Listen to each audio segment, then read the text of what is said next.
Hello बच्चों, चलिए प्रश्न को समझते हैं। प्रश्न है K2Cr2O7 जलीय NaOH के साथ गर्म करने पर निम्नलिखित में से क्या प्रदान करता है। परमाणु क्रमांक कुछ इस प्रकार दिया हुआ है और विकल्प दिया A, B, C और D कुछ इस प्रकार दिया। तो बच्चों आओ सबसे पहले प्रश्न की मुख्य अवधारणा को समझते हैं कि प्रश्न की मुख्य अवधारणा क्या है। मुख्य अवधारणा में हम क्या करेंगे कि डायरेक्ट सीधा हम अभिक्रिया लिखेंगे कि अभिक्रिया क्या है। हमारे पास दिया हुआ है, कुछ इस प्रकार दिया हुआ है कि हमारे पास है K2Cr2O7।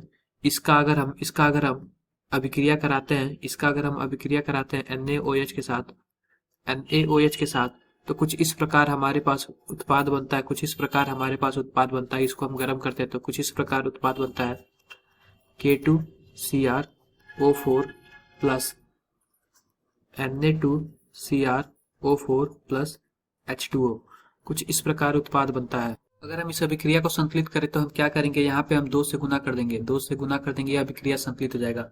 इस प्रकार हमने देखा कि अगर K2Cr2O7 को Na यानी K2Cr2 यानी हमारा पोटेशियम डाइक्रोमेट की अभिक्रिया हम NaOH से कराते हैं, सोडियम हाइड्रोक्साइड के साथ कराते हैं,